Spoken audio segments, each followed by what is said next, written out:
আজকের যুদ্ধে যে জিতবে তার নামের প্রথম অক্ষরটা হবে রা। রা অক্ষর হয় যার নামের আদি বর্ণে, রা অক্ষর হয় যার নামের আদি বর্ণে, ওগো রা অক্ষর হয় যার নামের আদি বর্ণে। যার নামের প্রথম অক্ষরটা হবে রা, সেই জন জয়ী হবে আজিকার রণে। এই জনে জয়ী হবে আজিকারি রণে, যেই জনে জয়ী হবে আজিকারি রণে। মন্দোদরি হাতে তালি দিয়েছে, বাবা বাবা বাবা, ঠিক বলেছেন। আমার স্বামীর নাম রাবণ, আর রাবণের প্রথম অক্ষরটা রা, কিন্তু মন্দোদরি এটা বুঝলেন না, বিচার করলেন না যে রাম নামের প্রথম অক্ষরটাও হচ্ছে রা। এটা মন্দোদরি ভাবলেন না। ঠিক বলেছেন, ঠিক বলেছেন। অমনি হনুমান বললেন, মা আপনি মিছিমিছি টেনশন করছেন কেন? আপনার সুগার না থাকলে সুগার চলে আসবে, আপনার প্রেশার বেড়ে যাবে নইলে কমে যাবে। টেনশন তো ভালো নয় মা, আপনার টেনশন করার কি আছে? আপনি তো আপনার স্বামীর মৃত্যুবানকে লুকিয়ে রেখেছেন। তো মন্দোদরি বললেন, হ্যাঁ বাবা, আপনি কি করে জানলেন? বলে, এটাই আমার কাজ, এটাই আমার কাজ। তা মা ভালো জায়গায় লুকিয়ে রেখেছো তো? দেখো বিপদ কিন্তু কখন আসবে বলে আসবে না, ভালো জায়গায় রেখেছো তো? হ্যাঁ বাবা, ভালো জায়গায় রেখেছি, খুব ভালো জায়গায়। না বিছানার তলায় রেখেছো তো? না বাবা, বিছানার তলায় রাখিনি, তবে কোথায় রেখেছি বলবো না বাবা। না বলার দরকার নেই, তুমি ভালো করে মাটি খুঁড়ে মাটির তলায় রেখেছো তো? না মাটির তলাতে রাখিনি, তবে বাবা আপনাকে বলতে পারবো না। তাহলে দূরে কোনো মাঠে মাটি খুঁড়ে রেখে দিয়ে এসেছো? না বাবা, দূরে রাখিনি, কাছেই রেখেছি, তবে আপনাকে বলবো না। তাহলে নিশ্চয়ই আলমারির ভেতরে রেখেছো? না বাবা, আলমারির ভেতরে রাখিনি, তবে আপনাকে বলবো না। তাহলে নিশ্চয়ই দরজার কোনো কোণে রেখেছো? না বাবা, কোণে রাখিনি, ওইখানে রেখেছি স্তম্ভের মধ্যে, তবে আপনাকে বলবো না। এইবার জিভ বার করছে, কি হবে বলে ফেলেছি। সঙ্গে সঙ্গে মন্দোদরি বলছে, আপনি কিছু শোনেননি? বল না, ওইখানে বানটা রেখেছো, এটা আমি শুনিনি। বলে বাবা, তা বাবা কাউকে বলবেন না, আপনি কথা দিন, ওর দলের, ওই রামের দলে একটা মুখ পড়া হনুমান আছে, তাকে বলবেন না। হনুমান বলছে, মা আমি গ্যারেন্টি দিয়ে বলছি, এলআইসি কোম্পানির গ্যারেন্টি দিচ্ছি, আমি সবাইকে বলবো, হনুমানকে বলবো না। কথা দিচ্ছি, কারণ নিজে হনুমান। মন্দোদরি বললেন, বাবা তাহলে আপনি বসুন, আপনার জন্য একটু ফল নিয়ে আসি, একটু ফল নিয়ে আসি, দাঁড়ান। যেই মন্দোদরি ফল আনতে গেছে, হনুমান তার নিজের রূপ ধারণ করে আর স্তম্ভটাকে মেরেছে একটা ঘুষি, স্তম্ভটা ভেঙে গিয়ে রাবণের মৃত্যু বানটা যেই হাতে নিয়েছে, মন্দোদরি হাতে ফলের থালা নিয়ে তাকিয়ে দেখছে, দেখলেন ইনি তো হনুমান। সঙ্গে সঙ্গে থালাটা ফেলে দিয়ে বলে উঠলেন, তাহলে আপনি আমার সঙ্গে বেইমানি করেছেন? আমার সঙ্গে বেইমানি করতে আপনার লজ্জা করলো না? হনুমান বলে উঠলেন, মা আগে আপনার স্বামীকে জিজ্ঞাসা করুন, আমার মা সীতা দেবী তার আপনার স্বামীকে, তিনিও ভিখারি সেজে ভিক্ষা চাইতে গিয়েছিল, আমার মাও তাকে ভিক্ষা দিতে গিয়েছিল, আর সেই সময় হাতে ধরে টান দিয়ে সীতা দেবীকে হরণ করলো। তাহলে আপনার স্বামী যদি চিটিংবাজি করতে পারে, তবে আমি কেন পারবো না? আমি কেন পারবো না? আমি কেন পারবো না? বলি সে যদি করতে পারে, বলো আমি কেন পারবো না? সে যদি করতে পারে, আমি কেন পারবো না? মন্দোদরির কাছ থেকে মৃত্যুবাণ ভগবানের হাতে দিলেন, আর সেই মৃত্যুবাণটা নিয়ে রাবণকে মারা হলো। রাবণ হরিবোল হয়ে গেল। তাহলে একটু ভুলের জন্য, স্ত্রীর ভুলের জন্য স্বামীর হরিবোল হয়ে গেল। তত্ত্বদর্শী মহাজন বলছে, আপনি পারেন, একজন মা পারেন তার স্বামীকে ভগবানকে পাইয়ে দিতে। ও নারী একবার যদি স্বর্গে তোলে, আবার পরে পাতালে পাঠায়। হয় স্বর্গে নইলে একবারে সোজা পাতালে, হয় প্রমোশন নাইলে ডিমোশন। নারী একবার যদি স্বর্গে তোলে, আবার পরে পাতালে পাঠায়। ওই নারীর মন বোঝা বড় দায়, ওরে মন নারীর মনে বোঝা বড় দায়, ওরে মন নারীর মনে বোঝা বড় দায়।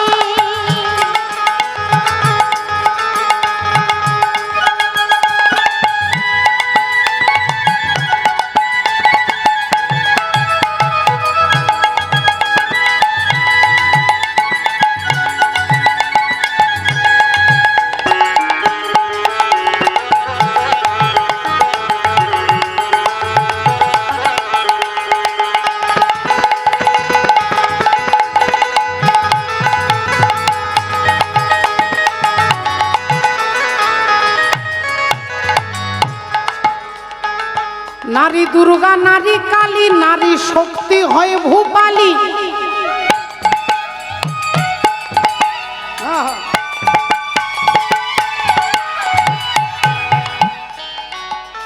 ভক্তমণ্ডলী, ভক্তিমতী মায়েরা, নারী ভালো, কিন্তু সব নারী নয় মা।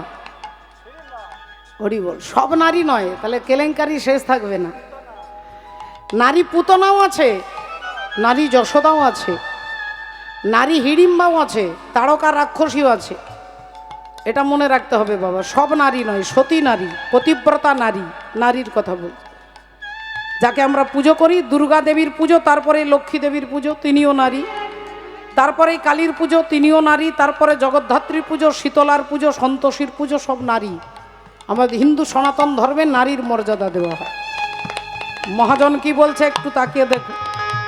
নারী দুর্গা, নারী কালী, নারী শক্তি হয় ভূপালী। ওগো নারীর পায়ে দেয় অঞ্জলি কৃষ্ণ গুণাধার। নারীর পায়ে দেয় অঞ্জলি কৃষ্ণ গুণধার। নারীর পায়ে দেয় অঞ্জলি কৃষ্ণ গুণধার। ও নারীর পদ তলে শুয়ে আছে, নারীর পদ তলে শুয়ে আছে। ও নারীর পদ তলে শুয়ে আছে। একজন দেবতা আছে যিনি 24 ঘন্টা নারীর পায়ের তলায় শুয়ে থাকে, আর তাকে আপনারা সবাই চেনেন। তিনি হচ্ছেন বাবা ভোলেনাথ। ওই যে মন্দিরে যাকে দেখছেন, এ কার মন্দির? পঞ্চানন্দ নাকি? বাবা পঞ্চানন্দ। বাবা পঞ্চানন্দ কে? শিব ঠাকুর। শিব ঠাকুর বললে ভুল হয়ে যাবে মা। যাকে মন্দিরে বসিয়েছেন শিব ঠাকুরের ছেলে। শিব ঠাকুরের নাম পঞ্চানন, আর তার ছেলের নাম পঞ্চানন্দ। দেখতে বাবার ছেলে আর একই চেহারা, এই জন্য পঞ্চানন্দ বাবা। তিনি কিন্তু শিব নয়, শিব ঠাকুরের ছেলে। রাধে। নারী দুর্গা, নারী কালী, নারী শক্তি হয় ভূপালী। তাহলে মা কালীর পায়ের তলায় বাবা ভোলেনাথ শুয়ে থাকে। সম্পর্কে স্বামী স্ত্রী, স্বামী স্ত্রী, স্বামীর বুকের ওপরে স্ত্রী দাঁড়িয়ে আছে জিভ বার করে, আপনারা দেখেছেন ছবিতে। তাহলে শিব ঠাকুরের বুকে মা কালী দাঁড়িয়ে আছেন, আপনারা দেখছেন, আপনারা শুনলেন। এবার আপনাদের ধারণা পরিষ্কার হয়ে গেছে। যদি ভাবেন যে মা কালী তার স্বামীর বুকে যদি পা দিয়ে দাঁড়ায়, আজকে চৈতালির কীর্তন শেষ হলে আমরাও ঘরে গিয়ে চেষ্টা করব। হরি বল।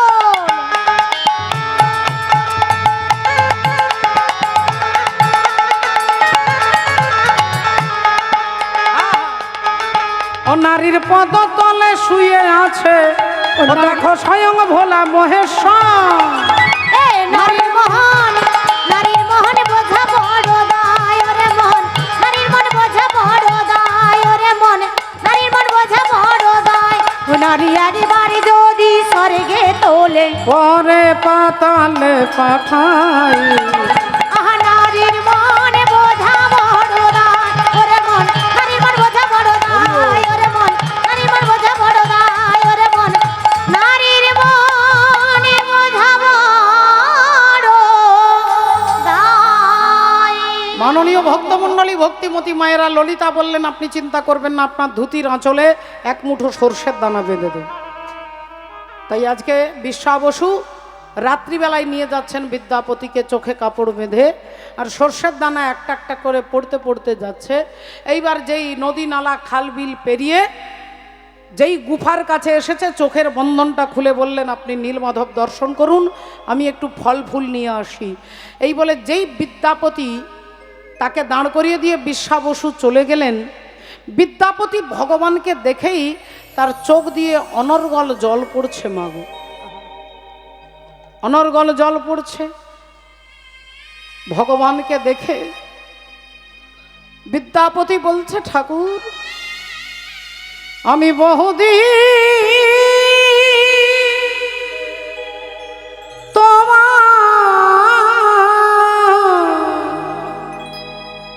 পথ করি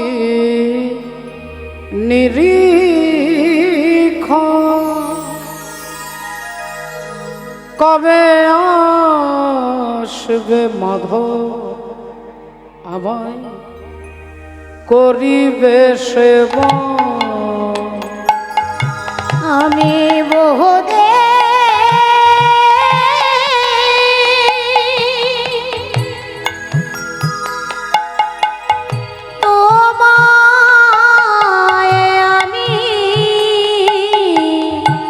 পথ করি নিরীক্ষণ, কবে আসবে মাধব আমায়, আমায় করিবে সেবন।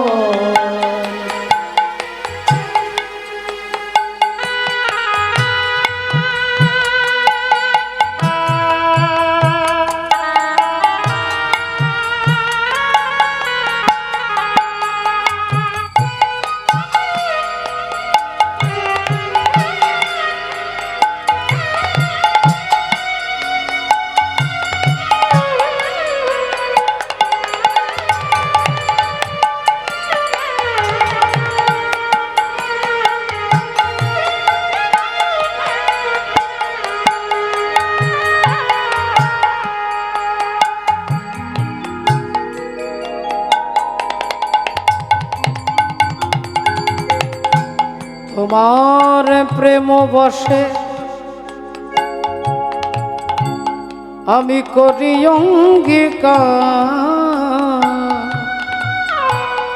দর্শন দিয়া নিস্তার এ জগৎ সংসার। তোমার প্রেম বসে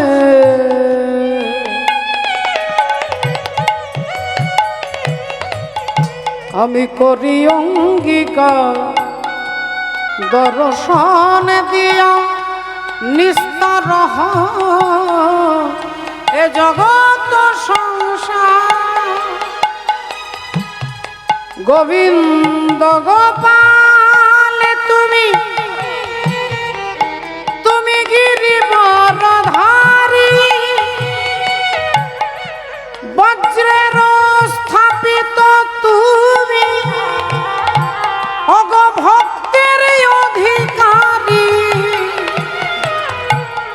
গোবিন্দ গোপাল হরি তুমি গোবর্ধন ধারী, ভক্তের স্থাপিত তুমি, ইহাই অধিকারী। তুমি ভক্ত বড় ভালোবাসো, ভক্ত বড় ভালোবাসো, তুমি ভক্ত বড় ভালোবাসো, তুমি ভক্ত বড় ভালোবাসো। তাই ভক্ত ডাকলে কাছে আসো,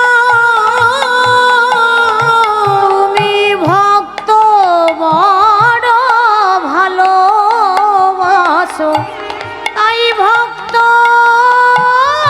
ডাকিলে তুমি কাছে আসো। ভক্ত বড় ভালোবাসো। ভালোবাসো। মাননীয় ভক্তমণ্ডলী, ভক্তিমতী মায়েরা, ভক্তাধীন ভগবান নীলমাধবকে দর্শন করে বিদ্যাপতি যেই দণ্ডবত প্রণাম করছেন, অমনি আকাশের দৈববাণী করে বলছেন ভগবান যে বিদ্যাপতি তুমি মহারাজ ইন্দ্রদ্যুম্নকে নিয়ে এসো, যাও মহারাজ ইন্দ্রদ্যুম্নকে নিয়ে এসো। বিদ্যাপতি আনন্দেই ছুটতে শুরু করলেন, আর এদিকে সবর রাজা বিশ্বা বসু এসে দেখছেন নীলমাধবও নেই আর বিদ্যাপতিও নেই। এই তখন তিনি ভাবছে তাহলে বিদ্যাপতি নীলমাধবকে নিয়ে চলে গেছে, তিনি গড়াগড়ি দিয়ে কাঁদছে। আর তখন ভগবান বলছেন, হে সবর রাজ বিশ্বা বসু, সবই আমারই ইচ্ছেই হচ্ছে। আজ থেকে আমি তোমার হাতে নয়, আজ থেকে রাজা ইন্দ্রদ্যুম্নের হাতে আমি সেবা নেব। তুমি কেঁদো না, অন্তিমকালে আমি তোমাকে পার করে দেব। এই কথা বলতে বিশ্বা বসুর মনে পড়ে গেছে যে তিনি ছিলেন ত্রেতা যুগে বালির পুত্র অঙ্গদ, সুগ্রীব আর বালি দুই ভাই, সুগ্রীব আর বালি দুই ভাই। সুগ্রীবের দাদা হচ্ছে বালি, বালির ছেলে হচ্ছে অঙ্গদ। আর যখন বালিকে ভগবান রামচন্দ্র বাণ মেরেছেন, বালির দেহটা মৃত অবস্থায় পড়ে আছে, অঙ্গদ পায়ের কাছে বসে আছে, আর বালির স্ত্রী তারা তিনি তার মাথার কাছে বসে কাঁদছে। ছেলে বলছে, বাবা তুমি আমাকে ছেড়ে চলে গেলে, বাবা বাবা গো তুমি আমাকে ছেড়ে চলে গেছো, আমি কাকে বাবা বলে ডাকবো? দূরে রামচন্দ্র লক্ষণ ঠাকুরকে নিয়ে দাঁড়িয়ে আছেন। বালি কাঁদতে কাঁদতে বালির পুত্র অঙ্গদ এসে বললেন, তুমি আমার বাবাকে মেরেছো, আমার বাবাকে তুমি হত্যা করেছো দয়াময়। সবাই তোমাকে ভগবান বলে, তুমি নাকি করুণাময় দয়াময়। তুমি আমার জীবন থেকে আমার বাবাকে কেড়ে নিয়েছো, তুমি আমার বাবাকে কেড়ে নিয়েছো। তাই তুমি যদি সত্যির ভগবান হয়ে থাকো, তাহলে আজকে আমি যা চাইবো আমাকে তাই দিতে হবে, আমি যা চাইবো তোমাকে তাই দিতে হবে। বলো বলো বলো অঙ্গদ, বলো তুমি কি চাও? ভগবান রাম বললেন, বলো কি চাও? অঙ্গদ বললেন, তুমি যেমন আমার বাবাকে হত্যা করেছো, তোমার হাতে আমার এই হাত দিয়ে আমিও তোমাকে হত্যা করতে চাই। ভগবান রাম বললেন, তথাস্তু, তোমার ইচ্ছে পূর্ণ হবে অঙ্গদ, তবে ত্রেতা যুগে হবে না। ত্রেতা যুগে তোমার ইচ্ছে পূর্ণ হবে না, তোমাকে দাপর যুগ পর্যন্ত অপেক্ষা করতে হবে, যেতে হবে দাপর যুগে। ওই অঙ্গদ হয়ে গেল দাপর যুগে জরা ব্যাধ,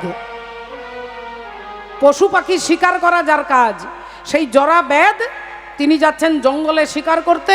আর এদিকে ভগবান কৃষ্ণচন্দ্র দাপর যুগের লীলা শেষ করে প্রভাসের তীরে একটা গাছের ওপরে বসে আর চরণটাকে দোলাচ্ছেন। ভগবানের চরণের তলাটা লাল, আর এই লাল তলাটা দেখে জরা ব্যাধ ভাবছে যে কোনো পাখি, লাল রঙের পাখি। এই পাখি মনে করে দূর থেকে ওই বিষাক্ত তীরটা নিয়ে ভগবানের চরণটাকে লক্ষ্য করে ছুড়ে দিল। আর যেই তীরটাকে ছুঁড়ে দিলেন, ওমা কি হলো, ভগবান বৃক্ষের ওপর থেকে সোজা নিচে পড়ে গেলেন। আর নিচেই যে পড়ে গেলেন, অমনি জরা ব্যাধ দেখলেন আমি পাখি ভেবেছিলাম, কিন্তু ইনি পাখি নন।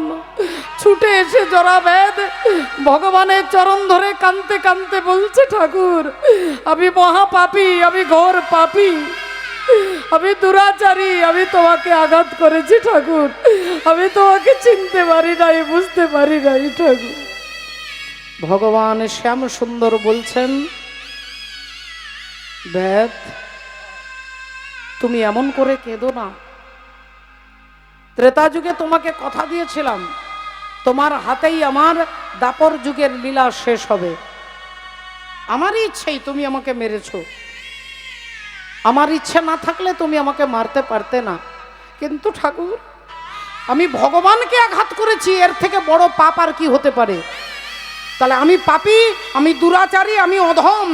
আমার এই হাত দিয়ে কি আমি তোমার সেবা করতে পারবো না? যে হাত দিয়ে আমি তোমাকে মারলাম, এই হাত দিয়ে কি আমি তোমার সেবা করতে পারবো না? ভগবান শ্রীহরি বললেন, পারবে পারবে পারবে, তবে দাপর যুগে নয়, আগত কলিযুগে। কলিযুগে তুমি হবে সবর রাজা বিশ্বাবসু, আর আমি তোমার হাতে নীল মাধব রূপে সেবা নেব। তুমি আমাকে ওই হাত দিয়ে সেবা করবে, আমার জন্য ফুল তুলবে, মালা গাঁথবে, চন্দন ঘর্ষণ করবে, ভোগ রান্না করবে, আমি তোমার হাতে সেবা নেব। কিন্তু যেদিন আমার ভক্ত ইন্দ্রদ্যুম্নের আসবে, তুমি আমাকে ছেড়ে দিও, আমি তোমাকে অন্তিমকালে নিজে হাতে ধরে পার করে দেব। হরি বল। এই কথাটা মনে পড়ে গেছে বিশ্বাবসুর, তাই তিনি মনের দুঃখে ফিরে গেলেন। আর বিদ্যাপতি এবার যাচ্ছে রাজা ইন্দ্রদ্যুম্নকে আনতে। বিদ্যাপতি চলিল যে অবন্তী নগরে, বিদ্যাপতি চলিল রে অবন্তী নগরে, বিদ্যাপতি চলিল রে অবন্তী নগরে, চলে যায়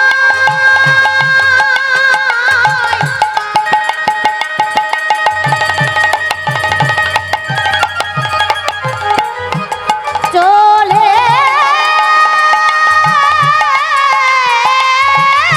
যায়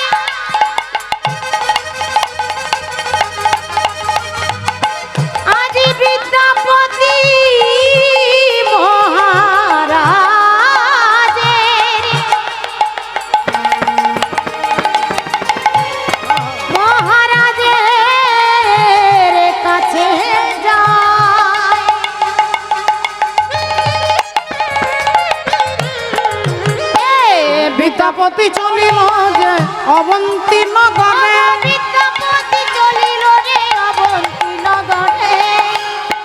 আর তথা যাইয়া মহারাজ দণ্ডবত করে, তথা যাইয়া মহারাজের দণ্ডবত করে, তথা যাইয়া মহারাজকে দণ্ডবত করে। বিদ্যাপতিকে দেখলেন এতগুলো বছর পরে ফিরে এসেছে, আনন্দে জড়িয়ে ধরেছে মহারাজ। মহারাজ ইন্দ্রদ্যুম্ন জড়িয়ে ধরে বললেন, বিদ্যাপতি তুমি এসেছো, তুমি এসেছো বিদ্যাপতি, বলো বলো বিদ্যাপতি, নীলমাধবের সন্ধান পেয়েছো? পেয়েছি মহারাজ, পেয়েছি। তাহলে চলুন, আর দেরি করবেন না, ব্রাহ্মণ বৈষ্ণব হাতি ঘোড়া পালকি নিয়ে ভগবানকে আনতে চলুন। মহারাজ ইন্দ্রদ্যুম্ন ভগবানকে আনবার জন্য সমস্ত কিছু সাজিয়ে তিনি রথে চেপে যাচ্ছেন। ভগবান জগন্নাথ সম্পর্কে আপনারা এখান থেকে বুঝতে পারবেন না, যখন যদি কখনো পুরী ধামে যান রথের সময়, মন্দির থেকে যখন জগন্নাথকে বার করা হবে, সেদিন যদি আকাশে চড়া রোদ থাকে, প্রচণ্ড রোদ, কিন্তু জগন্নাথ যখন মন্দিরের বাইরে বেরোবে, এক ফোঁটা হলেও বৃষ্টি হবে বাবা, এক ফোঁটা হলেও বৃষ্টি হবে। কথাটা আজকে শুনে রাখুন, কখনো মিলিয়ে নেবেন। জগন্নাথ যখন শ্রী মন্দির থেকে বেরোবে, কোথার থেকে হঠাৎ করে একটা মেঘ আসবে, আর মেঘ এসে বৃষ্টি হবে, আর বৃষ্টি হলে তবে জগন্নাথ হরি বল, তিনি যে প্রকৃত জগন্নাথ, জগতের নাথ, এটা গ্রন্থে লেখা আছে, শাস্ত্রে লেখা আছে, মিলিয়ে নেবার দায়িত্ব আপনাদের। জগন্নাথ, সেই জগন্নাথ রূপে প্রতিষ্ঠা পাওয়ার জন্য মহারাজ ইন্দ্রদ্যুম্ন হাতি ঘোড়া পালকি নিয়ে ছুটছে। আজ চলিতে চলিতে পথে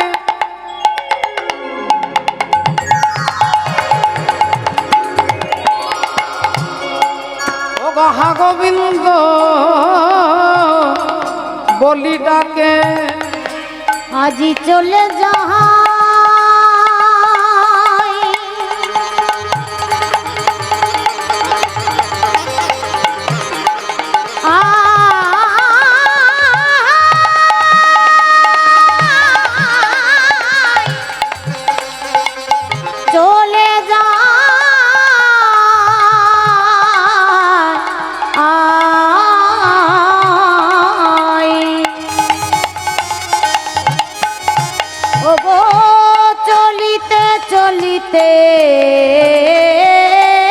পথে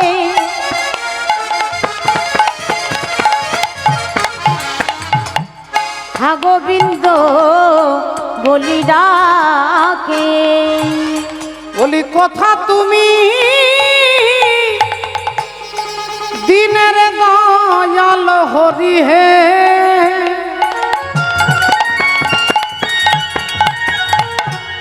কোথা তুমি দিনের দয়াল হরি, ওগো কোথা তুমি এ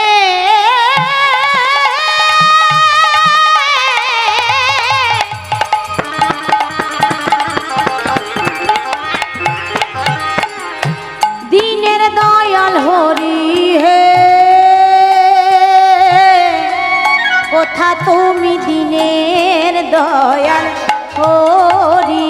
বলি চলে যাই চলে যাই, আজি চলে যায় চলে চলে যাই চলে যাই, চলে যায় ভগবানের নাম চলে যায় চলে যায়, ভগবানের নামে গায় চলে যায় চলে যায়, ভগবানের নামে গায় চলে যায় চলে যায়, ভগবানের নাম গাই গোবিন্দ তোমার হলাম বলে, ভগবানের নামে গায় গোবিন্দ তোমার হলাম বলে, ভগবানের নাম গোবিন্দ তোমার হলাম বলে, ভগবানের নাম গায় তোমার হলাম বলে, ভগবানের নামে গায় চলে যাই চলে যায়, কোথা তুমি দিনের দয়াল হরি, ওগো কোথা তুমি দিনের দয়াল হরি হে,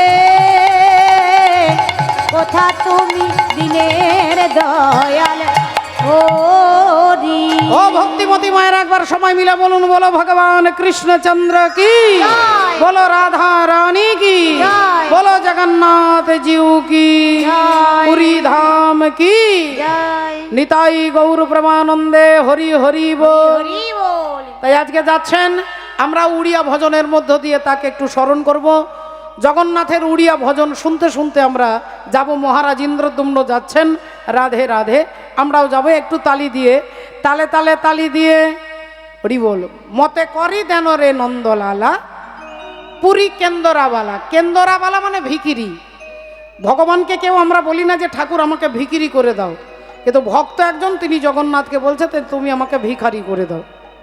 ও মতে করি দে রে নন্দলালা,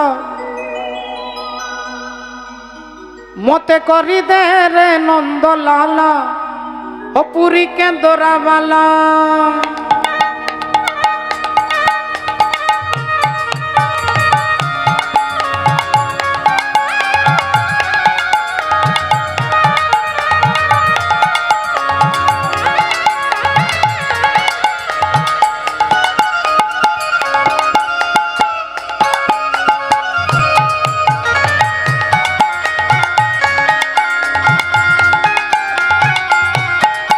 মতে করি দে রে নন্দলালা, মতে করি দে রে নন্দলালা ও পুরী কেন্দরাবালা।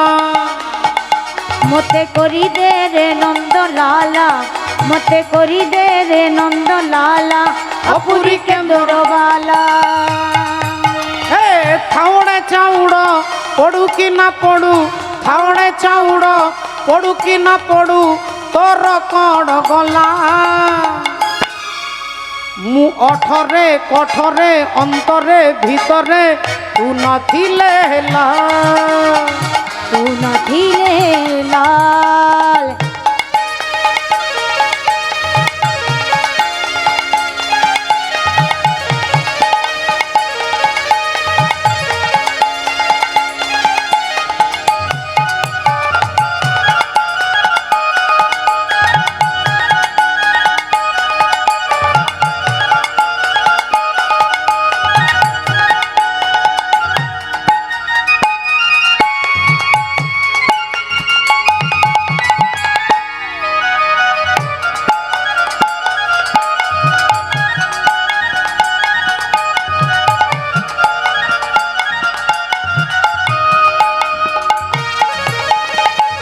হরি বল।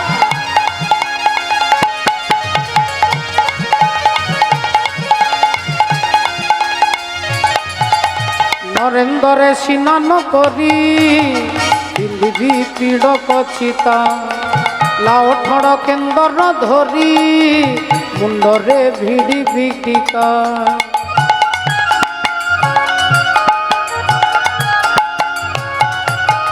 নরেন্দ্রে স্নান করি, নরেন্দ্র সরোবরে, নরেন্দ্র সরোবরে স্নান করব, একটা নতুন কাপড় পরব, একটা ধোয়া কাপড় পরব। রাধে রাধে।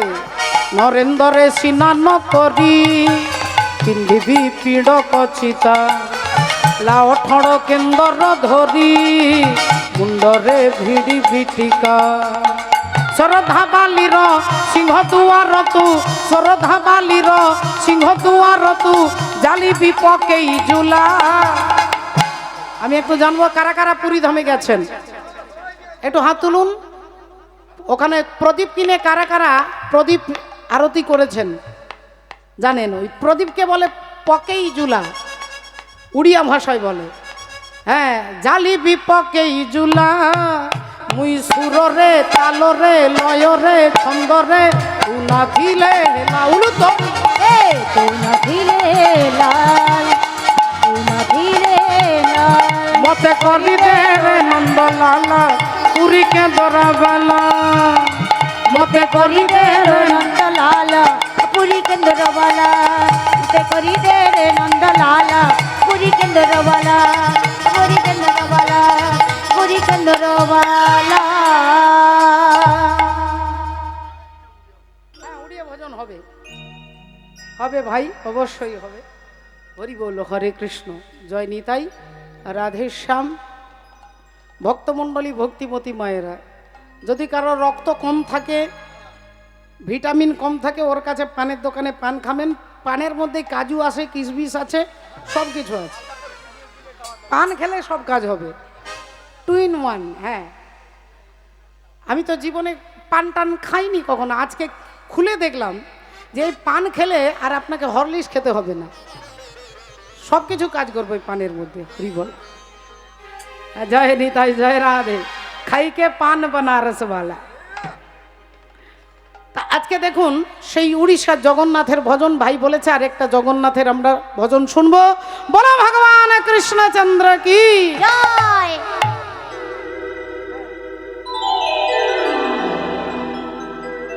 অমর কণা চাঁদর। মা যশোদা ভগবান কৃষ্ণকে নিয়ে গেছে জ্যোতিষীর কাছে কপালটা দেখানোর জন্য যে আমার ছেলের ভবিষ্যৎ কি। তা জ্যোতিষী তার কপাল দেখে বলছেন মা যশোদাকে, যেটা বলছেন সেটা গানের আকারে উড়িয়ার ভজনের মধ্যে আমরা শুনি। অমর কণা চাঁদর, কণা চাঁদর মানে কালা চাঁদ, অমর সুনা চাঁদর, আরে জাতক কহুছিল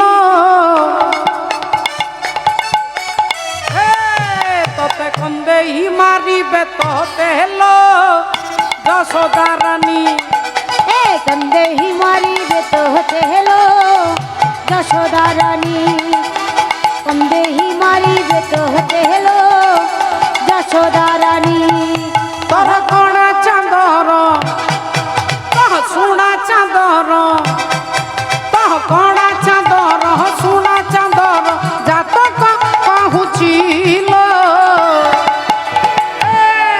তোতে কন্দেই, তোতে কন্দেই, তোতে কন্দেই মারিবে তোতে হেলো যশোদা রানী। কন্দে হি মারিবে তো হতে হেলো যশোদা রানী।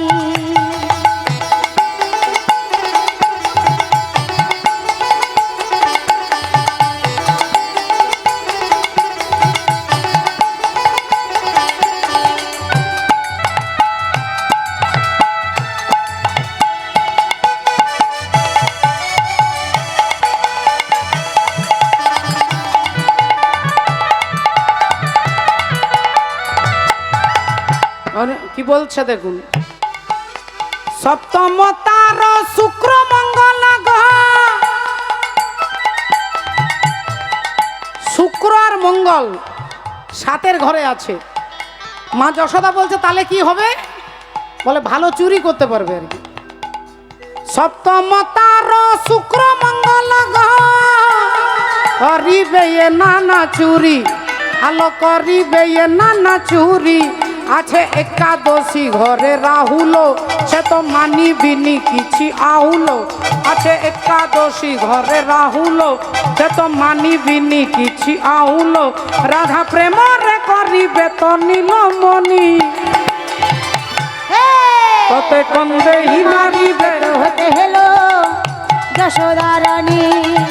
এ কন্দে হি মারিবে তো হতে হেলো যশোদা রানী। আরে মাটির ব্রহ্মাণ্ড দেখাইব তোতে। হ্যাঁ, ভগবান তখন খুব ছোট, 3 বছর বয়স, মাটি খাচ্ছে, মাটি খাচ্ছে। মা যশোদাকে দাদা বলরাম গিয়ে বলছে, মা মা মা ওই দেখো ভাই মাটি খাচ্ছে। মা যশোদা এসে গাল দুটো টিপে ধরেছে, আর ধরে বলছেন তুই মাটি খাচ্ছিস? ভগবান বললেন না খাইনি। বলে মাটি খাচ্ছিস না তো তোর দাঁতে টাতে মাটি লেগে আছে কি করে? বলে লেগে আছে বলেই কি আমি খাচ্ছি। তুমিও হাঁ করো, তোমার মুখের ভেতরটা ভেজা, তাহলে কি তুমি জল খেয়েছো? মা যশোদা বললেন এই উকিলের সঙ্গে পারবো না। আরে ভেজা আছে ওটা তো আমার ভেতরের জল, মুখের ভেতরটা তো সবসময় ভেজা থাকে, দাঁত ভেজা আছে, জিভ ভেজা আছে, তা ওটা তো আমার ভেতরের জল। ভগবান তখন বলছেন মা গো, এই গোটা ব্রহ্মাণ্ডটা আমার ভেতরে আছে, আমি ব্রহ্মাণ্ডের ভেতরে নেই, ব্রহ্মাণ্ড আমার ভেতরে আছে। তোমার বিশ্বাস হচ্ছে না? আমি হাঁ করছি, তাকাও। আর যেই ভগবান হাঁ করছে, মা যশোদা মুখের দিকে তাকিয়ে দেখছে গোটা পৃথিবী তার মুখের ভেতরে ঘুরছে। বাবা গোটা ব্রহ্মাণ্ডটা ঘুরছে ভগবানের মুখের ভেতরে। মাটির ব্রহ্মাণ্ড দেখেই বততে, দেখিলে তুজি বিডরি, আলো দেখিলে তুজি বিডরি।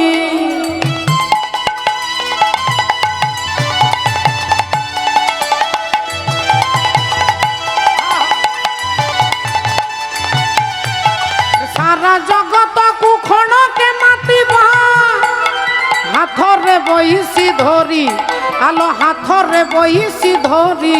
দিনে অক্রূর রথরে চাড়িল, সিয়ে চাড়ি জীবিততে ছাড়িল। দিনে অক্রূর রথরে চাড়িল, সিয়ে চাড়ি জীবিততে ছাড়িল। বাঁধি পারিবিনি তু পড়ত কানি, ততে কন্দেই মারিবে তোতে হেলো যশোদারানী। ততে কন্দেই মারিবে তোতে হেলো যশোদারানী।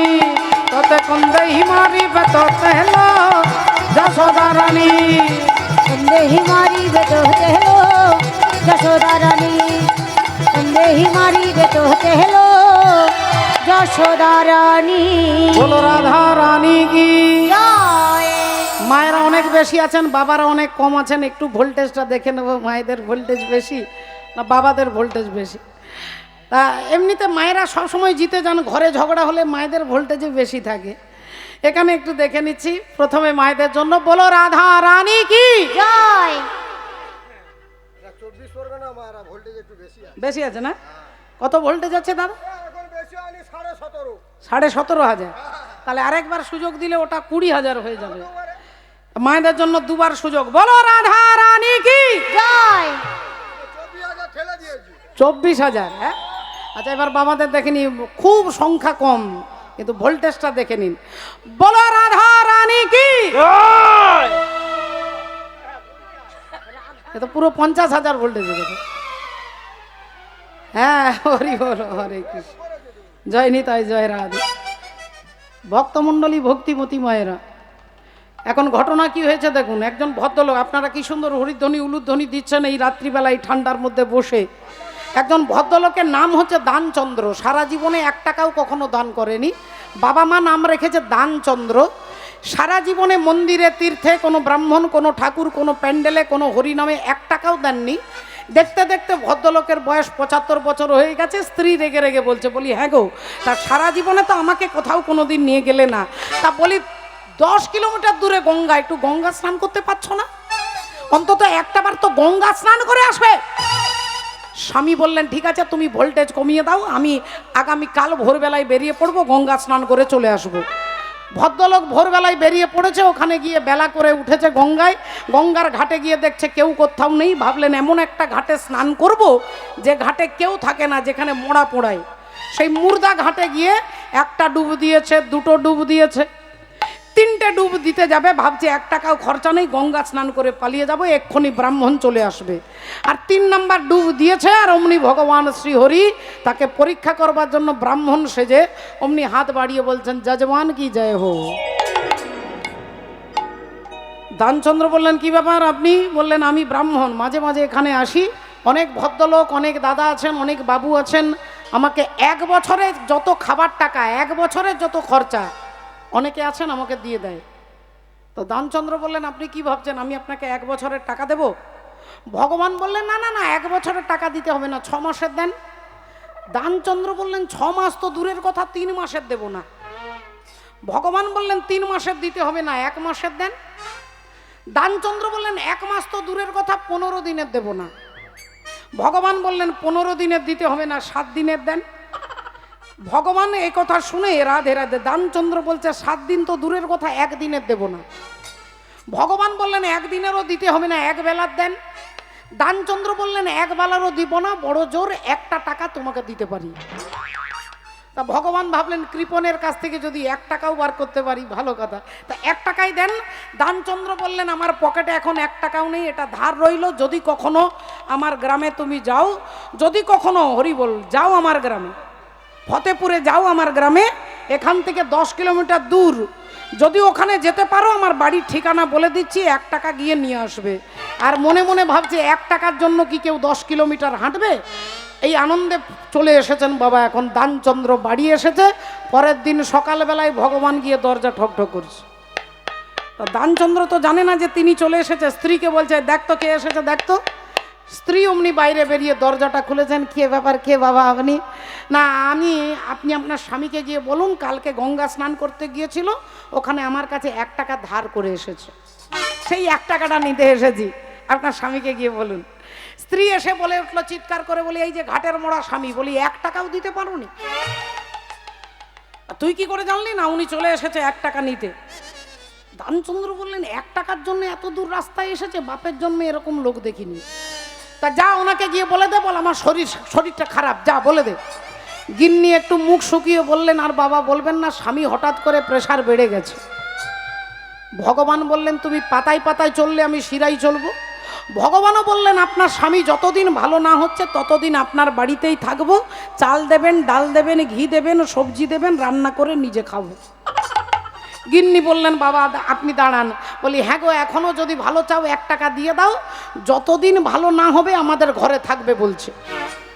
স্বামী বললে, একবারে লেঠা চুকিয়ে দে, গিয়ে বল স্বামী এক্ষুনি হার্ট ফেল করে মারা গেল। গিয়ে বলে দে যে স্বামী এক্ষুনি মারা গেল, যা। না এটা কি করে বলবো না, যা গিয়ে বল না, কেঁদে কেঁদে বলবি। গিন্নি এখন মুখ শুকিয়ে কেঁদে কেঁদে বলছে, বাবা আর বলবেন না, আর বলবেন না, এক্ষুনি স্বামী হার্ট ফেল করে মারা গেল। ভেবেছে ভগবান চলে যাবে। ভগবানও তো কম নয় মা। বললেন, তাহলে পাড়ার লোককে জড়ো করে দিই, পাড়ার লোককে বলে দিই খাটিয়া দড়ি কলসি নিয়ে আসবে। দানচন্দ্র মারা গেছে, গোটা পাড়ায় চিৎকার করে জানিয়ে দিয়েছে। পাড়ার লোক জানে কৃপণ লোক, সব আমাদেরকেই করতে হবে। হাঁড়ি কলসি সব মাসের দোলা এনে আর যেই রেডি করেছেন। এবার স্ত্রী বলছে, এবার বলো, এখনো বলছি 1 টাকা দিয়ে দাও। দানচন্দ্র বললেন, ভোর 5টা থেকে টিভিতে রামদেব বাবাজির দেখিসনি প্রাণায়াম, নিঃশ্বাস বন্ধ করে থাকবো। 1 টাকা দেব না, আমি নিঃশ্বাস কন্ট্রোল করে থাকবো। এইবার নিঃশ্বাস দম বন্ধ করে আছে, মাসের দোলা রেডি হয়ে গেছে, তার দেহটাকে তুলেছে। এইবার স্ত্রী সত্যি কথা বলছে, ওগো ওগো, তোমরা আমার স্বামীকে নিয়ে যাওনি, আমার স্বামী মরেনি, আমার স্বামী মরেনি। পাড়ার লোক তখন তার পিঠে হাত বুলিয়ে বলছে, আর দিদি কাঁদিস না, স্বামী কি সারা জীবন থাকে? এবারে সত্যি বলছে, পাড়ার লোক মানছে না। বললেন, স্বামী কি সারা জীবন থাকে? এইবার সবাই কাঁধে করে নিয়ে যাচ্ছে, কাঁধে করে নিয়ে যাচ্ছে, আর ভগবান পেছনে পেছনে যাচ্ছে।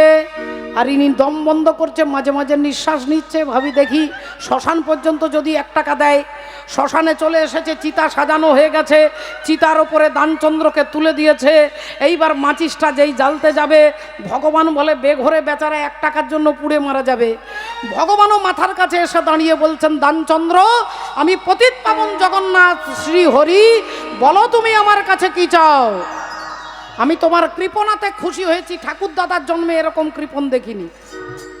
আমি তোমার কৃপণতাতে খুশি হয়ে তোমাকে বলছি, বলো তুমি কি চাও? দানচন্দ্র কানে কানে বলছে, কালকে যে 1 টাকাটা পেতে, ওটা কোনো রকমে ছেড়ে দাও। তার নাম দানচন্দ্র, জীবনে দান করেনি। রাধে রাধে। তাহলে এখন ঘটনা কি হলো না, ওই যে রাজা ইন্দ্রদ্যুম্নকে আনতে গেলেন বিদ্যাপতি, ব্রাহ্মণ বৈষ্ণব হাতি ঘোড়া পালকি নিয়ে, আর তিনি আসছেন। সেই সর্ষে গাছ দেখতে দেখতে নীল মাধবের সেই গুফার কাছে এসে দেখছেন ভগবান নেই।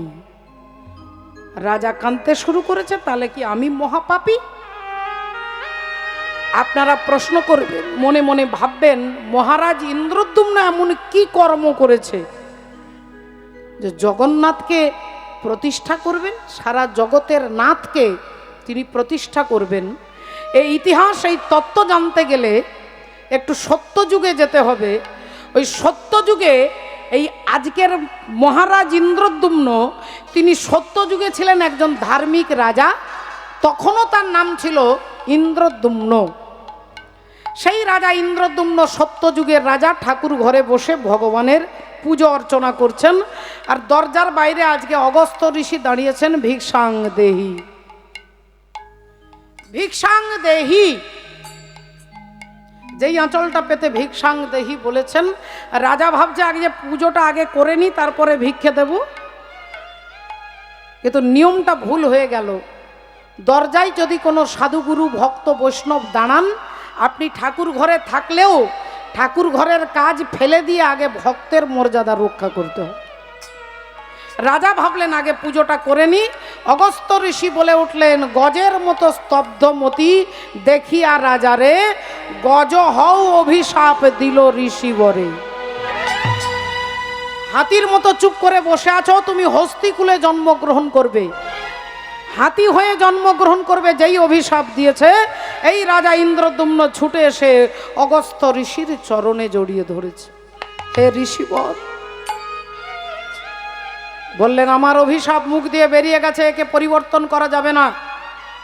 আর রাজা বললেন, আমি পরিবর্তন করতে বলছি না, আপনি শুধু আমাকে এইটুকু দয়া করুন, আমি হাতি হই, আমি ঘোড়া হই, আমি ছাগল হই, ভেড়া হই, কুকুর হই, বেড়াল হই, যাই হই না কেন,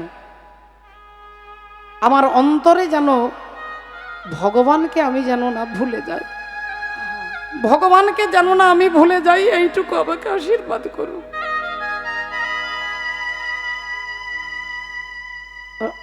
অগস্ত্য ঋষি বলে উঠলেন, মহারাজ ইন্দ্রদ্যুম্ন, তোমার অন্তরে এত ভক্তি, আমি তোমাকে আশীর্বাদ করছি, তুমি হাতি হবে, কিন্তু তোমার অন্তরে সদা সর্বদা ভগবানের নাম উচ্চারিত হবে। যাও, তুমি ভগবানের কৃপা পাবে। এই মহারাজ ইন্দ্রদ্যুম্ন কয়েক বছর পরে যখন মারা গেলেন, অগস্ত্য ঋষির অভিশাপে হাতি হয়ে জন্মগ্রহণ করলেন। জঙ্গলের হাতি, শান্ত হাতি, ভদ্র হাতি, ঝগড়া করে না, মারপিট করে না। আর 5-10টা হাতির সঙ্গে দল বেঁধে যাচ্ছে এই হাতি, ইন্দ্রদ্যুম্ন রাজারূপী হাতি। হাতি যেতে যেতে, দলের সঙ্গে যেতে যেতে হঠাৎ দেখলেন একটা রাস্তায় একটা বিরাট বড় কুমির হা করে শুয়ে আছে। কুমিরটাকে দেখেই অন্যান্য হাতিরা সব ছুটছে, সব পিছিয়ে পালাচ্ছে, আর এই হাতি এগিয়ে যাচ্ছে। ওই হাতিগুলো বলছে, ভাই যাস না, যাস না ভাই, ও ও কুমির, ও বেঈমান, তোর সঙ্গে বেঈমানি করবে, যাস না। আর ইনি বলছেন, আমার মনে হচ্ছে ওর কোনো অসুবিধে হচ্ছে, ও তো জলের প্রাণী, ও ডাঙায় উঠে আছে, তাহলে নিশ্চয়ই কোনো অসুবিধে হচ্ছে, তোরা দাঁড়া, আমি যাচ্ছি কাছে। সবাই বারণ করলেও হাতি কিন্তু শুনছে না, গিয়ে একবার কুমিরের কাছে দাঁড়িয়ে বলছে, ভাই কি হয়েছে, কি হয়েছে তোমার? কুমিরটা অমনি হাতিটার পা থেকে মাথা পর্যন্ত দেখে ভাবছে আমাকে ভাই বলছে। বললেন, দাদা গো, আমার বড্ড শরীর খারাপ, অসুস্থ শরীর, আমি কিছুতেই আমার জলে যেতে পারছি না, চলতে পারছি না, পায়ের ক্ষমতা নেই, নখের ক্ষমতা নেই, হাঁটবার ক্ষমতা নেই। যেই বলেছে হাতি বললেন, তোমার ক্ষমতা নেই, কিন্তু আমার তো আছে। তোমার ক্ষমতা নেই, আমার তো আছে। কুমির বললেন, দাদা তুমি, তোমার ক্ষমতা আছে, তা আমার কি? হাতি বললেন, তোমার চিন্তা নেই, আমি কাঁধে করে নিয়ে যাব, কাঁধে করে নিয়ে যাব, কাঁধে করে নিয়ে যাব, কাঁধে করে নিয়ে যাব, আমি কাঁধে করে নিয়ে যাব, কাঁধে করে নিয়ে যাব, ওগো জলেতে প্রতিষ্ঠা করব, আমি কাঁধে করে নিয়ে যাব, জলেতে আমি কাঁধে করে নিয়ে যাব, জলেতে প্রতিষ্ঠা করব, কাঁধে করে নিয়ে যাব, জলেতে প্রতিষ্ঠা করব, কাঁধে করে নিয়ে যাব, কাঁধে করে নিয়ে যাব। তোমার কোনো চিন্তা নেই, আমি কাঁধে করে নিয়ে তোমাকে জলে নামিয়ে দিয়ে আসবো। কুমিরটাকে সুরের মধ্যে তুলে পিঠে নিয়ে হাতি চললেন। হাতি একবারে নর্মদা নদীর তীরে একবারে ঘাটের কাছে এসে বললেন, ভাই এবার নেমে যাও। কুমির বললেন, দাদা গো, সত্যি তোমার মতো দাদা জন্মে জন্মে যেন আমি পাই। ও দাদা, এতটা রাস্তা তুমি কাঁধে করে নিয়ে এসেছো, তোমাকে বেশি বলবো না, আর 2 পা চলো, আর 2 পা চলো দাদা। হাতি একবারে 1 হাঁটু জলে নেমে বলছে, ভাই এবার নেমে যাও। কুমির বললেন, দাদা সত্যি দাদা, তোমার কথা বলতে বলতে আমি ভাষা খুঁজে পাচ্ছি না, এতটা রাস্তা আমার জন্য 1 হাঁটু জলে নেমেছো, ও দাদা আর 2 পা চলো। কুমির 1 গলা জলে নেমে গিয়ে বলছেন, ভাই এবার নেমে যাও। কুমির অমনি হাতির পিঠ থেকে নেমে জলের মধ্যে ঝাঁপ দিয়ে জলের তলায় গিয়ে আর হাতির পায়ে কামড় দিয়ে ধরেছে। হাতির পায়ে কামড় দিয়ে ধরেছে, আর যেই কামড়টা দিয়ে ধরেছে রক্ত ঝরঝর করে পড়ছে। হাতি আর কুমিরের লড়াই শুরু হয়ে গেছে। হাতি চাইছে পাটাকে ছাড়িয়ে নিতে, কুমির কিছুতেই ছাড়ছে না। দুজন দুজনকে চেষ্টা করছে ছাড়ানোর, কিছুতেই ছাড়ছে না। ঘন্টার পর ঘন্টা কতদিন যুদ্ধ হচ্ছে দুজন দুজনের প্রতি। এবার আপনাদের কাছে জানতে চাইবো, হাতির ক্ষমতা বেশি না কুমিরের ক্ষমতা বেশি? হাতিও দেখেছেন, কুমিরও দেখেছেন, কার ক্ষমতা বেশি? হাতির ক্ষমতা বেশি। কিন্তু হাতির ক্ষমতা থাকলেও তিনি তার ক্ষমতা দেখাতে পারবে না, কারণ সেই জলে আছে। জলের মধ্যে কিন্তু হাতির ক্ষমতা বেশি থাকবে না। জলের প্রাণী হচ্ছে কুমির, কুমিরের সঙ্গে পারছে না। এবার হাতিটা দেখছে আমি তো মারা যাবই, তা মরে যখন যাব একটা পদ্ম ফুল ভেসে যাচ্ছে, ওই পদ্ম ফুলটাকে সুর দিয়ে তুলে আর ভগবানকে ডাকছে আর নিবেদন করছে, ফুল দিচ্ছেন ভগবানের চরণ। কথা নারায়ণ শ্রী মধুসূদন দিনের দয়াল দীনবন্ধু অগরে খগ চরণ তলে মহিমায় কৃপা সিন্ধু দীনবন্ধু দীনবন্ধু কোথা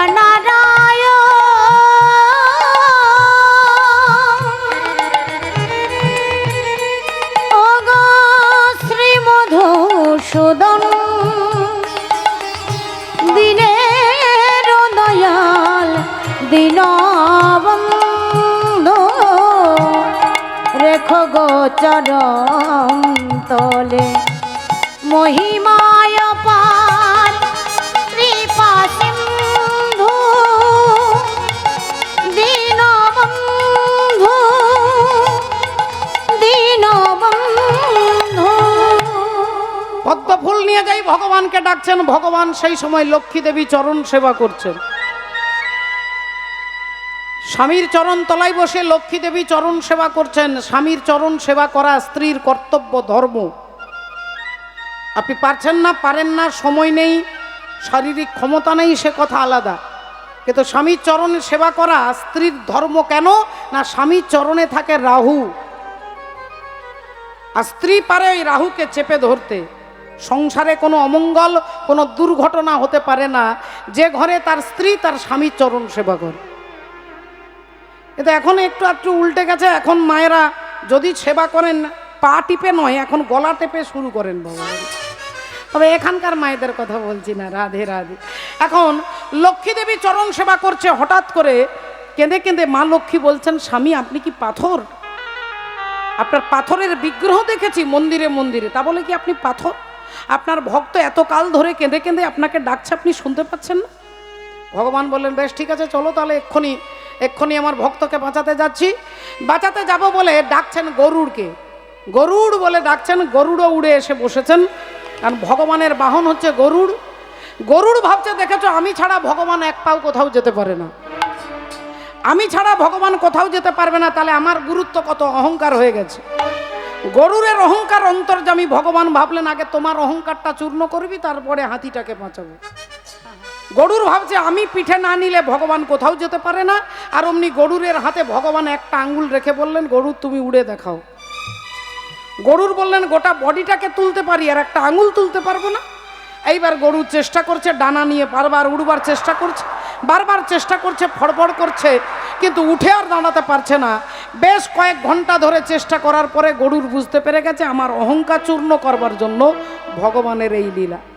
তখন ভগবান বললেন, গরুর তুমি আমাকে বহন করো না, আমি তোমাকে বহন করি। তুমি কীর্তন শুনতে আসো না, আমি তোমাকে কৃপা করেছি বলে কীর্তন শুনতে এসেছো। তুমি কীর্তন করো না, আমি কৃপা করি বলে তুমি এখানে দাঁড়িয়ে কীর্তন করতে পারছো। যদি আমার কৃপাটা তোমার মাথা থেকে সরিয়ে নিই, তাহলে প্যারালাইসিস হয়ে হাসপাতালের বেডে শুয়ে থাকতে হবে। হরি হরি বল। তাই তোমার ক্ষমতাতে তুমি কীর্তন করো না, তিনি ক্ষমতা দিয়েছেন তাই কীর্তন করতে পারছি। এই গরুরের পিঠে চেপে লক্ষ্মী নারায়ণ বসেছে।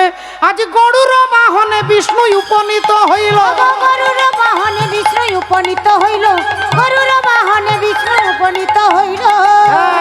আর যেই নর্মদা নদীর তীরে এসে দাঁড়িয়ে দেখছে কুমির আর হাতির লড়াই, অমনি সুদর্শন চক্রে নক্রে ছেদন করিল। সুদর্শন চক্রে নক্রে ছেদন করিল, সুদর্শন চক্রে নক্রে ছেদন করিল। সুদর্শন চক্রকে ছেড়ে দিয়েছে, কুমিরের গলাটা কেটে দিয়েছে, কুমিরের আত্মা পুষ্প রথে চেপে বৈকুণ্ঠে চলে যাচ্ছে। নরকে নয়, বৈকুণ্ঠে যাচ্ছে, ভগবানের ধামে। লক্ষ্মী দেবী দূরে দাঁড়িয়ে হাতে তালি দিচ্ছে, বাহ বাহ বাহ। তোমার বিচার খুব ভালো, খুব ভালো, খুব ভালো। বলে কেন? না, যে কুমিরটা বেইমানি করলো, ষড়যন্ত্র করলো, অন্যায় করলো, পাপ করলো, তুমি কুমিরটাকে বৈকুণ্ঠে পাঠিয়ে দিলে আগে। ভগবান বললেন, হে লক্ষ্মী দেবী, তুমি আগে আমাকে বলো আমার ভক্ত কে? বললেন, অবশ্যই তোমার ভক্ত হাতি। তাহলে হাতি আমার ভক্ত? বলে হ্যাঁ। তাহলে কুমির আমার ভক্ত নয়, কুমির বেইমানি করেছে, আমি কেন তাকে আগে বৈকুণ্ঠে পাঠালাম তুমি বলতে চাইছো? আচ্ছা, আমার জন্য কে ফুল তুলেছে? বলে হাতি তুলেছে। আমার জন্য কে কেঁদেছে? হাতি কেঁদেছে। আমাকে কে ডেকেছে? হাতি ডেকেছে। আমার জন্য অসহায় হয়ে কে আমাকে ডাকছে, স্মরণ করছে? হাতি স্মরণ করছে। তাহলে হাতি আমাকে ডাকলো, আমি আমার জন্য ফুল তুললো, আমার জন্য কাঁদলো, অনেক কিছু করলো। তাহলে হাতি যদি আমার ভক্ত হয়, সেই ভক্ত হাতির ওই কুমিরটা কোথায় ধরেছে? না পায়ে ধরেছে। আমি জগৎকে দেখিয়ে দিয়ে গেলাম যে আমার পায়ে ধরবার দরকার নেই, যদি কেউ আমার ভক্তের পায়ে ধরতে পারে আমি তাকেই আগে কৃপা করি। আমি তাকে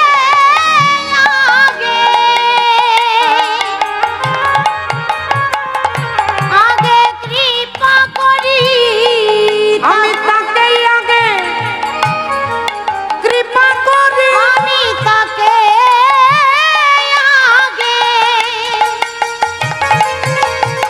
আগে কৃপা করি।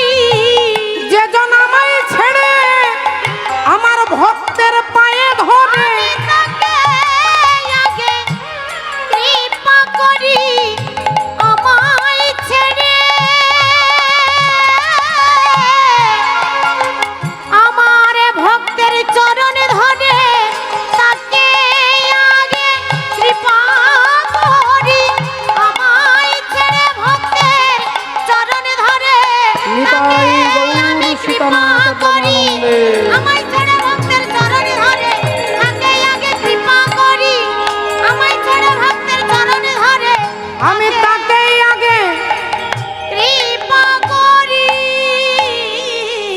আমি তাকেই আগে কৃপা করি যে আমার ভক্তের পায়ে ধরতে পারে। তাই হাতির পায়ে কুমিরটা ধরেছে বলে কুমিরটাকে আগে বৈকুণ্ঠে পাঠাও।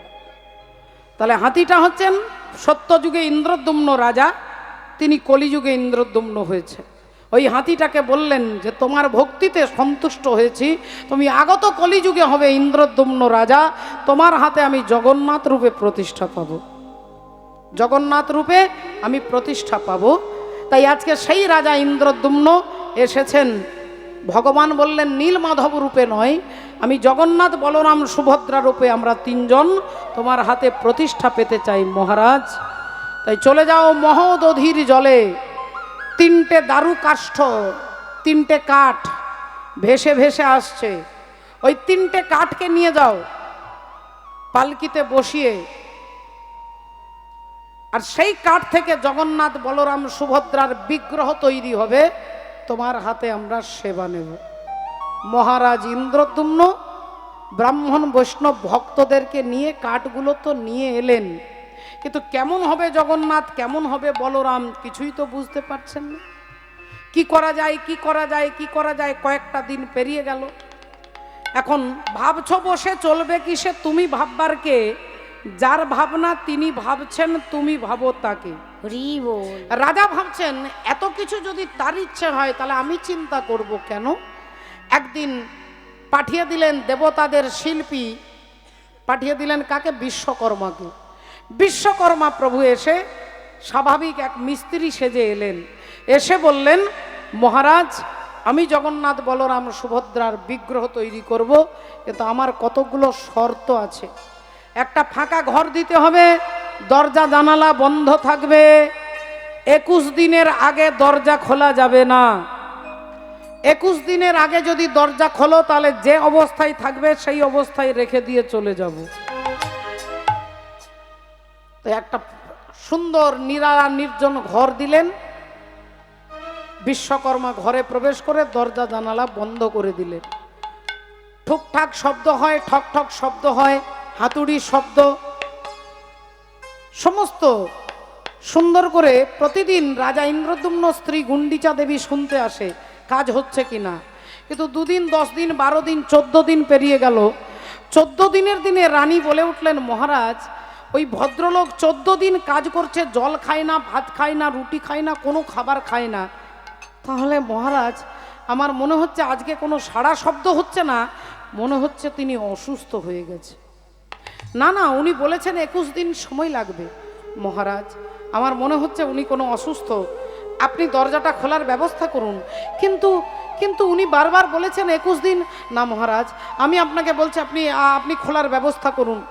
কর্মচারী দিয়ে দরজাটাকে ভেঙে ফেললেন, আর ভেঙে ফেলে ভেতরে গিয়ে দেখলেন জগন্নাথ বলরাম, সুভদ্রা দেবীর গোল গোল চোখ, হাতের আঙুল নেই। সুভদ্রা দেবীর তো হাতই নেই, ওরিব হাতই নেই, জগন্নাথের আঙুল নেই, কান নেই, চোখের পাতা নেই, হাতের এই কবজিটা নেই। তিনি ভাবছে, রাজা ভাবছে তাহলে অসম্পূর্ণ, এখনো তৈরি হয়নি, আর এই অবস্থায় খুলে দিলাম তাহলে তো বিশ্বকর্মা চলে গেছে। এইবার রাজা গড়াগড়ি দিয়ে কাঁদছে, তাহলে হায় হায় আমি কি করলাম।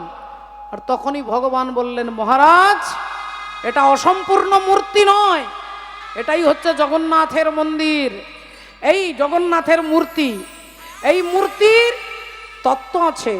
এই মূর্তির তত্ত্ব যেন নারদ ঋষির কাছে, এই মূর্তির তত্ত্ব জানো নারদ ঋষির কাছে, এই মূর্তির তত্ত্ব যেন নারদ ঋষির কাছে, এই মূর্তির তত্ত্ব যেন নারদ ঋষির কাছে।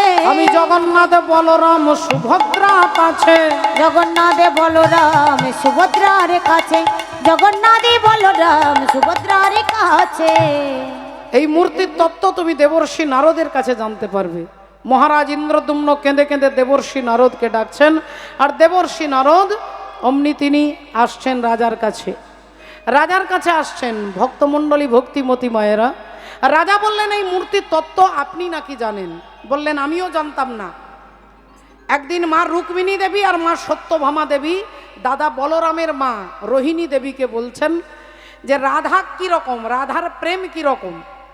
রাধা গোবিন্দের প্রেম নাকি এই লৌকিক জগতের প্রেম নয়, এ মাঠে ঘাটে স্কুল কলেজের রাস্তাঘাটের প্রেম নয়, এ প্রেম কীরকম প্রেম আপনাকে বলতে হবে। তা রোহিণী দেবী বললেন, তাহলে আমি বলবো, কিন্তু তোমরা দুজন ব্যতীত যাতে আর কেউ না শোনে তার জন্য কি করতে হবে, দরজায় একজনকে দাঁড় করিয়ে রাখতে হবে। কে দাঁড়াবে? না সুভদ্রা দেবী দাঁড়াবে। তাহলে সুভদ্রা দেবী গেটের বাইরে দাঁড়ালেন যাতে কেউ না ঢুকে যায়। ভেতরে রোহিণী দেবী তিনি বলছেন, মা রুক্মিণী আর সত্যভামা দেবী শুনছেন। এখন রাধা গোবিন্দের প্রেম এ জড়জগতের প্রেম নয় মা। এই প্রেমের কথা শুনে সুভদ্রা দেবীর সমস্ত দেহ, সমস্ত আঙ্গুলগুলো, একটা আঙ্গুল আরেকটা, একটা গাঁঠের সঙ্গে আরেকটা গাঁট ঢুকে যাচ্ছে, একটা গাঁটের সঙ্গে আরেকটা গাঁট, এভাবে করতে করতে দেখবেন সুভদ্রা মায়ের কোনো হাত নেই। আছেন 3 জন কিন্তু 4টে হাত, থাকা উচিত 6টা কিন্তু দেখবেন 4টে হাত আছে। তিনি শুনছেন রাধা প্রেমে দেহটা বিগলিত হয়ে যাচ্ছে, গলে যাচ্ছে, প্রেমে একবারে গলে যাচ্ছে দেহ, থরথর করে কাঁপছে, চোখ দিয়ে দরদর করে জল পড়ছে। সুভদ্রা দেবী তিনিও যেহেতু দাঁড়িয়ে আছে তিনিও শুনছেন। এদিকে কৃষ্ণ বলরাম আসছেন ঘরের মধ্যে, আর যেই দেখছে সুভদ্রার এই অবস্থা ভাবলেন কি হচ্ছে দেখি। কান পেতে তারা দুজন ভাই শুনছে রাধা গোবিন্দের প্রেমের কথা, শুনতে শুনতে 2 ভাই তারাও বিগলিত হয়ে যাচ্ছে, গলে যাচ্ছে। আর যেই তারা গলে যাচ্ছে, প্রেমের দ্রবীভূত রূপ, এদিকে দেবর্ষি নারদ আসছেন প্রভুকে প্রণাম করতে। তিনি যেই বলেছেন নারায়ণ নারায়ণ নারায়ণ, যেই বলেছেন নারায়ণ, অমনি আবার 3 জনে নিজের নিজের রূপে দাঁড়িয়েছেন। নারদ মুনি বললেন, প্রভু একই দেখিলাম, একই দেখিলাম, প্রভু একই দেখিলাম, একই দেখিলাম, আমি একই দেখিলাম, একই দেখিলাম, আমি একই দেখিলাম, একই দেখিলাম, আমার নয়ন মন জুড়াইয়ে গেল, একই দেখিলাম, একই দেখিলাম আমার নয়ন মন জুড়ায়ে গেল একই দেখিলাম নয়ন মন জুড়ায়ে গেল একই দেখিলাম নয়ন মন জুড়ায়ে গেল একই দেখিলাম রাধে নয়ন মন জুড়ায়ে গেল একই দেখিলাম আমি একই দেখিলাম। একই দেখিলাম প্রভু তোমার কি রূপ দেখলাম, মা সুভদ্রার কি রূপ দেখলাম, একই রূপ দেখলাম। ভগবান বললেন এই রূপ তুমি যে দেখেছো কাউকে বলবে না। নারদ মুনি বললেন বলবো না মানে, যে রূপ আমি দেখলাম সেই রূপ হাজার হাজার ভক্তকে দেখাতে হবে। ভগবান বললেন তাহলে এই দাপর যুগে নয়, আগত কলিযুগে জগন্নাথ বলরাম সুভদ্রা রূপে আমরা তিনজন যাব। মহারাজ ইন্দ্রদ্যুম্নের হাতে আমরা প্রতিষ্ঠা পাব, তার হাতে আমরা সেবা নেব। আর এই জগন্নাথ বলরামের বিগ্রহ যিনি, যদি কোনো কলির জীব গিয়ে ভগবানকে দর্শন করে তার অন্তর শুদ্ধ হয়, কৃষ্ণ ভক্তি জাগরিত হয়। তাই জগন্নাথকে যারা দর্শন করেছেন ভক্তির নয়নে, জগন্নাথের এরকম অনেক ঘটনা আপনারা জানেন, শুনেছেন। সেখানে একটা প্রধান হচ্ছে ভোগশালা, যেখানে রান্না করেন কে না স্বয়ং লক্ষ্মী দেবী ওখানে রান্না করে, লক্ষ্মী দেবী রান্না করেন ওখানে জগন্নাথের ভোগ। আর রান্নার পদ্ধতিটা আশ্চর্য, কোনো বিজ্ঞান আজও পর্যন্ত খুঁজে পায় না তার সূত্রটা কি। কোনো বিজ্ঞানী সূত্র খুঁজে পায় না যে একটা উনুনের মধ্যে 7টা হাঁড়ি বসানো হবে, হাঁড়ির মধ্যে চাল ডাল সব দেওয়া থাকবে, সব কিছু দিয়ে উনুনের মধ্যে 7টা হাঁড়ি বসানো হবে। সব থেকে ওপরের হাঁড়িতে আগে অন্ন রান্না, আগে অন্ন সেদ্ধ হবে, ওই ওপরের কলসিটা আগে রান্না হবে, তারপরে উনুনের মধ্যে যে কলসিটা রেখেছেন সেটা পরে সেদ্ধ হবে। বড় বড় বিজ্ঞানী, বড় বড় পণ্ডিত ব্যক্তি ভগবান জগন্নাথের ভোগের মহিমার কথা তারা বলতে পারেন না। রাধে রাধে। সেই ভোগ রান্না করেন কে? মা স্বয়ং লক্ষ্মী দেবী রান্না করেন। জগন্নাথের প্রসাদ পাওয়ার জন্য বাবা ভোলেনাথ তিনি পাগল, ত্রিপুরারি। তিনি ভাবছেন যে জগন্নাথের প্রসাদ সবাই পাই, আমি পাবো কি করে। একদিন দেবর্ষি নারদ ভাবলেন প্রভুর একটু প্রসাদ, অনেক প্রসাদ তো আমরা পাই কিন্তু ভগবানের সাক্ষাৎ এঁঠো প্রসাদ। নারদ মুনি কি করলেন? ধরলেন কাকে? মা লক্ষ্মী দেবীকে ধরলেন, বললেন মা একমাত্র তুমি পারো ভগবানের সেই এঁঠো প্রসাদটা দিতে। লক্ষ্মী দেবী বললেন বাবা নারদ এভাবে এলে কিন্তু হবে না, তুমি কাপড় পরে আসবে, মাথায় ঘোমটা দিয়ে কাপড় পরে সখী সেজে আসবে। নারদ মুনি কাপড় পরে ঘোমটা দিয়ে সুন্দর করে নারী সেজে, আর যেখানে জগন্নাথকে ভোগ প্রসাদ পাওয়াতে বসেছে সেইখানে পেছনের দিকে নারদ দাঁড়িয়ে বাতাস করছেন। বললেন প্রভু যখনই সেবা হয়ে যাবে থালাটা নিয়ে ছুটবে। এখন জগন্নাথের সেবা হয়ে গেছে, নারদ মুনি পেছনে দাঁড়িয়ে গেছে, যেই ভগবান হাত ধুতে গেছে থালা থেকে এক মুঠো প্রসাদ নিয়ে নারদ ছুটতে ছুটতে ছুটতে প্রসাদটা পেয়ে আনন্দে নাচ করছেন নারদ মুনি। এখন কৈলাসে বাবা ভোলেনাথ বললেন কি ব্যাপার বাবা, এত নারদ তোমার এত আনন্দের কারণটা কি? আমি ভগবানের প্রসাদ পেয়েছি। ভোলেনাথ বললেন বাবা নারদ আমার জন্য একটু রাখতে পারলে না? একটু তো রাখতে পারতে, একটু একটা দানাও তো রাখতে পারতে। তা নারদ মুনি বললেন কি করব, আনন্দে খেয়ে ফেলেছি। তবে দাঁড়ান, আমার হাতে নখের মধ্যে একটা অন্যের, হরি বল রাধে রাধে হরে কৃষ্ণ জয় রাধে, একটা অন্যের ছোট্ট একটা কোণ এই নখের ফাঁকে ঢুকে আছে, এটা চলবে? বলে এই প্রসাদটাতেও হবে। আপনারা যদি নিয়ম করে নেন যে প্রতিদিন জগন্নাথের একটা দানা আপনারা নিয়ে আসেন নিশ্চয়ই পুরীধাম থেকে, জগন্নাথ একাদশীর পরের দিন পারণ যে প্রসাদ দিয়ে করা হয়, ওই একটা দানা যদি তাকে টুকরো করেও যদি প্রতিদিন ভেঙে পান, অকাল মৃত্যু হরণং সর্বব্যাধি বিনাশনং বিষ্ণু পাদদকং পিত্বা শিরসা ধারণ। অকাল মৃত্যু হবে না, কোনো ভয়ঙ্কর ব্যাধি হবে না। আমি বলছি না, জগন্নাথ সারা বলি বলছে। জগন্নাথের প্রসাদ যদি কেউ প্রতিদিন পান একটু একটু করে, এক দানা তার 10 টুকরো করেও যদি পান, তার মহিমা এতটাই, অকাল মৃত্যু হবে না আর আপনার কোনো ভয়ঙ্কর ব্যাধি হবে না। তবে ভক্তির জগৎ তো পুরোটাই বিশ্বাসের উপরে নির্ভর করে না। সেই শিব ঠাকুর সেই নখের ফাঁকের মধ্যে একটু টুকরো প্রসাদ পেয়ে আর নাচ করছেন। অমনি দুর্গা দেবী বলে উঠলেন, কি ব্যাপার, কি ব্যাপার স্বামী? বললেন, আমি জগন্নাথের প্রসাদ পেয়েছি। বললেন, আমাকে দিলেন না কেন? আমি আপনার সুখে আছি, দুঃখে আছি, আমাকে প্রসাদ দিলেন না? আমি অভিশাপ দিচ্ছি। হরি বল, রাধে রাধে।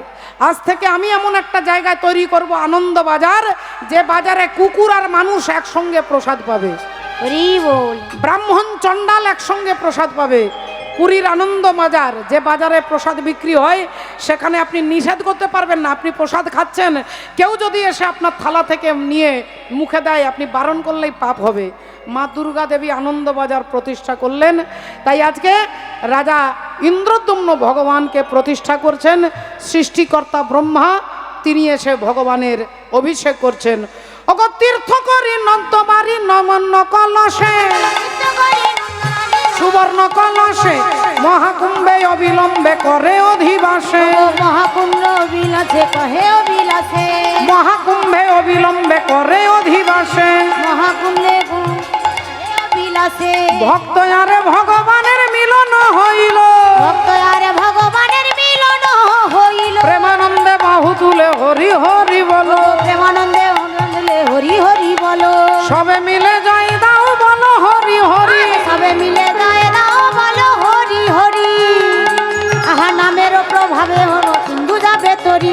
জয় রাধে রাধা গোবিন্দ জয়, রাধে রাধা গোবিন্দ জয়।